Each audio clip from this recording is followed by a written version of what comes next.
You're listening to When Love Shows Up, weekly reflections on God's presence.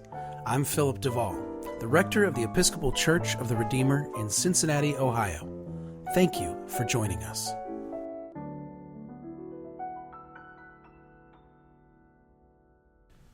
Where is God when things are terrible? Where is God when I pray for the healing of a loved one and they get sicker? Where is God when I pray for their healing and they die instead? Where is God when people are being torn apart by AR-15 bullets? Where is God? I ask this question a lot, and I get asked it a lot. A friend who is really going through it right now recently asked me, and followed up by saying they were not asking rhetorically. It's not a new question. Some biblical scholars believe that the book of Job is the earliest story in our scriptures, which means not only is where is God not a new question, it might be the oldest question anyone who believed in God ever asked. And it's important to remember that where is God is asked most frequently by people who actually believe in God. Because we often think it's a question rooted either in faithlessness or cynicism. But in my experience, it is one of the most faithful questions anyone can ask. Where is God? I need to tell you that I will not answer this question in anything like a satisfactory way. So please just know that going forward. Just the same, my first answer is that God is with us. That is the stated belief of the Christian. Even when we don't understand, even when we question, even when we doubt, even when we are furious with God, God is with us. When I was growing up, the always spectacular Bette Midler sang, "God is watching us from a distance." It was a beautiful song, and it was very believable, but it was also not true, at least not according to the Christian narrative. We don't say that God is watching from a distance. We say that God is here, right now. The theologian Tom Long once wrote that because of Jesus Christ, because of his divine humanity, his solidarity with us, his suffering, his awful death, the Christian cannot witness suffering and say, "There, but for the grace of God, go I." No, Long insisted that the Christian must say, "There, because of the grace of God, goes God." Which is to say, that God is experiencing your loved one's pain, not merely observing it. God is dying alongside the one you love. During every mass shooting, God's very body is being destroyed again and again. Suffering and death is not a sign of God's absence. God is not watching us from a distance. God moves towards us in our pain, not away from us. Well, okay. But then what is God bothering to do once they get there? I thought God was love.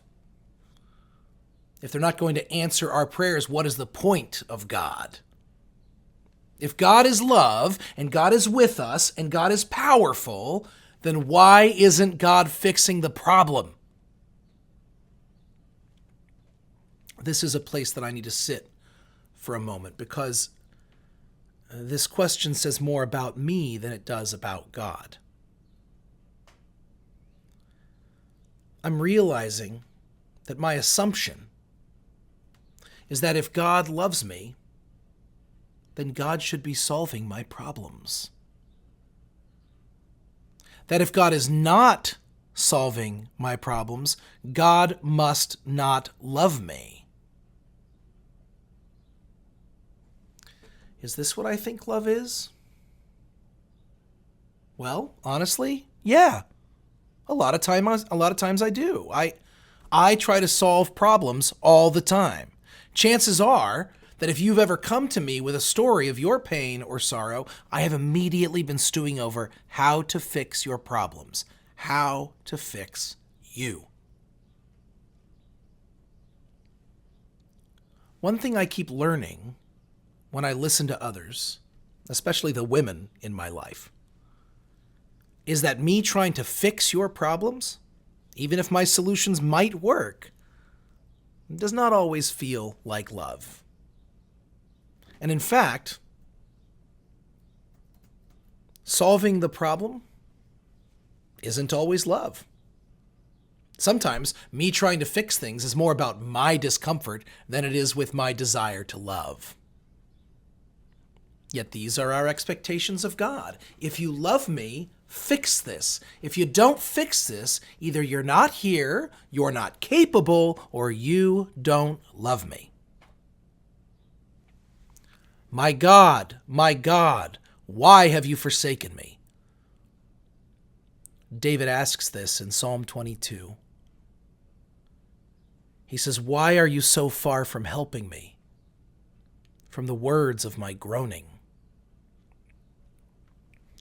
Jesus repeated David's cry on the cross mere hours after praying that God would keep him from experiencing that exact moment, that exact fate.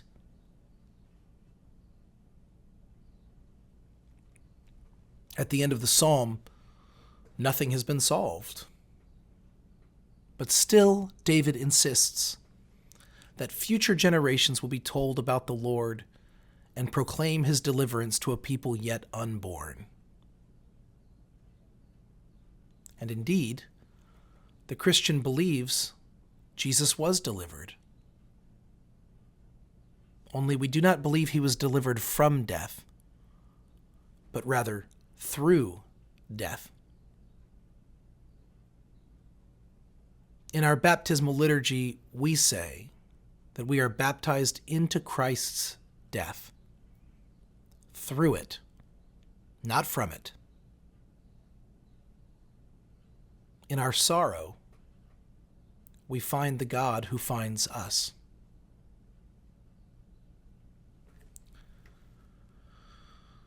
I wrote these words on the feast day of St. Julian of Norwich.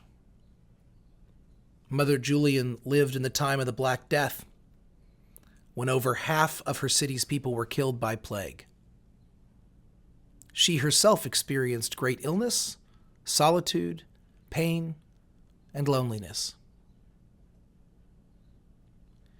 In her book, Revelations of Divine Love, she once wrote, "If there is anywhere on earth a lover of God who is always kept safe, I know nothing of it, for it was not shown to me. But this was shown, that whether in falling or in rising, we are always kept in that same precious love."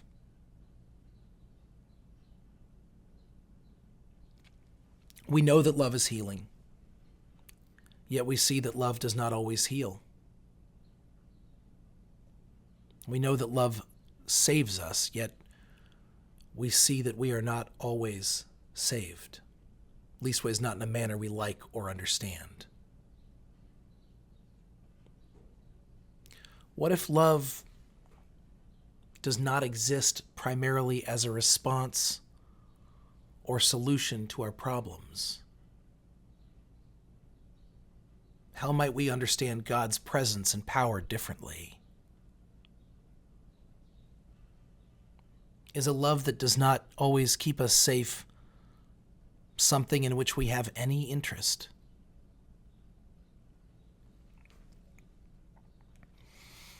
I do not mean to suggest that God's love will not bring justice, that God will not as the prophet says, wipe every tear from our eye, that God will not recover the lost, liberate the oppressed, avenge the marginalized, and lead us to beat our guns into plowshares. And I certainly do not want you to hear that we are exempt from partnering with God in the work of addressing this world's problems. We are not exempt. It is our work, and it is certainly love in action.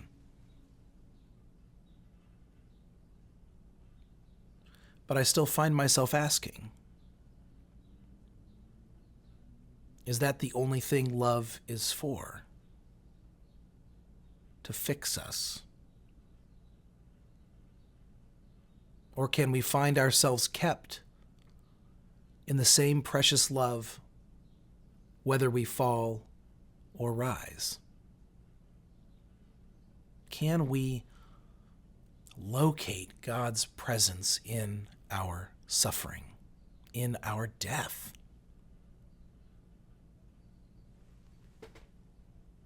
Can we see God not despite our death, but within it, through it?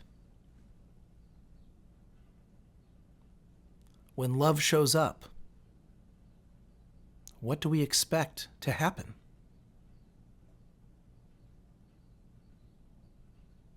This has been When Love Shows Up, a podcast of the Episcopal Church of the Redeemer. From Cincinnati, Ohio, the Queen of the Midwest, the crown jewel of the Buckeye State, this is Philip DeVaul. Remember, you are blessed, and you are a blessing. Thank you for listening.